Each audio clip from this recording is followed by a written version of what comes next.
Okay, so I work for KLANG Technologies. I do the worldwide seminars and trainings. We're very happy that we're working with Aris now.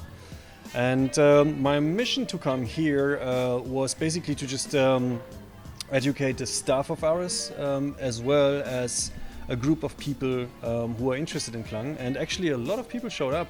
They had great questions, very smart people. And I think it was received very well. So.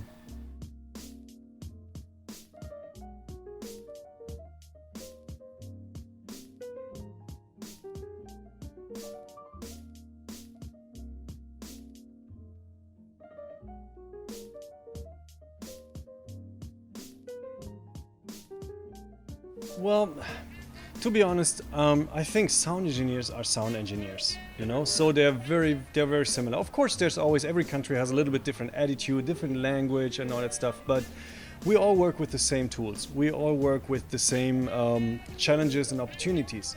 So that's what I could feel here as well as everywhere else in the world. It's, you know, we sound engineers are just one big group that wants to do the same thing, good sound, you know. Absolutely. So I did not feel any huge difference here in Russia. The specific group that we had today, as I mentioned, they were very smart, a lot of very experienced people, a lot of very good questions. And I think we succeeded with what we wanted to do, to just give them an impression of what KLANG is.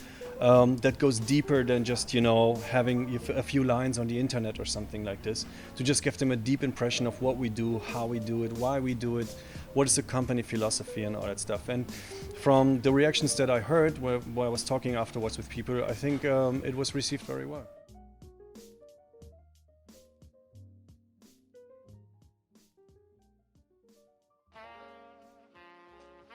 Well, there's so many examples. So there were just bands who adapted KLANG early. It's a couple of years ago now that we actually entered the market, and we had a product that was very unique. It was not comparable to anything else. So of course it was a little bit of a leap of faith for the first users to actually go for that. So one of the most exciting productions for me till today was System of a Down, because it was the first international A-League band that was using KLANG. And they immediately fell in love with it. They since then refused to enter the stage without it. And yes, absolutely, they are very big fans of what we do, and the feeling is mutual. Actually, everybody at KLANG, we all love System of a Down, so actually having one of our hero bands to be our first big customers, that was a very special moment actually. And we until today have a very good relationship with the sound engineers and the band, and we're very thankful for them because they opened a lot of doors for us. And then of course every other big production opened new doors for us. Be it Linkin Park, be it Justin Bieber, you know, those kinds of productions. They are so those are always very interesting ones. And then we have those side uses, I would call, you know, like the band Tesseract recording their album and mixing it through KLANG. That was an exciting one because that was something that we never designed the system for.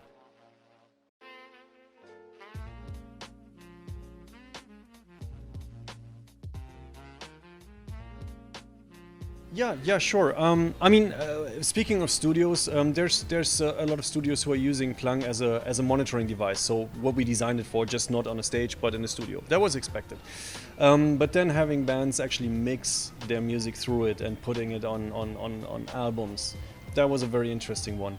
But also things like you mentioned the music of 3945 from Belgium, which use KLANG for the audience actually, where the audience is getting a immersive sound on headphones. But there was also a couple of other bands who did small tours where they didn't want to play through a PA, but they actually were carrying a silent disco headphone set, and everybody in the audience was wearing headphones but with the 3D KLANG sound.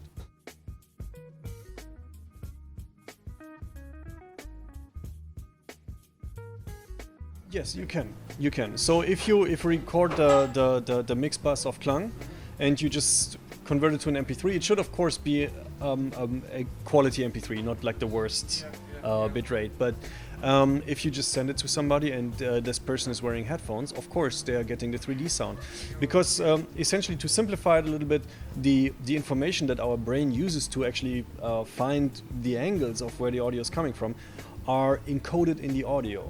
So as long as it's transmitted as a stereo audio or recorded as a stereo audio, and you're wearing headphones, you're getting a 3D sound.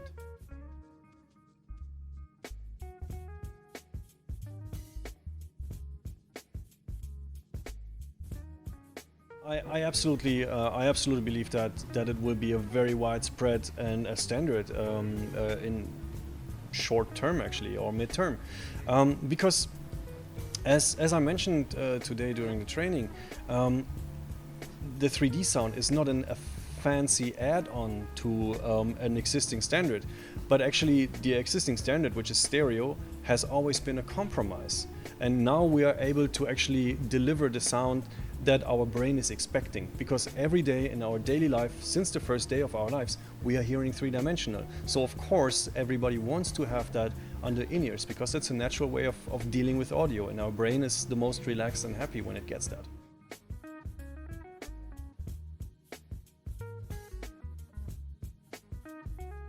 We're very happy to finally be on the Russian market and be able to work with all those fantastic sound engineers and bands and innovative people that we find here. We have great partners here. We have the first couple of bands touring with KLANG now. So I think we're having a very, very bright future in Russia. I can invite everyone to visit our website to just take a look around what we're doing, what our products are doing. There's also a blog section on our website that is more like a technical blog where you can find examples of people, how they are using it, and also quick start guides, how to set up the system as quickly as possible. And finally, I invite everybody to download our app from the Apple App Store, from the Google Play Store, from our website onto their devices. Try out the demo mode and actually get an interactive demo of the 3D sound to just get a feeling for the unit without even having a unit already in their possession. Thank you very much. My pleasure.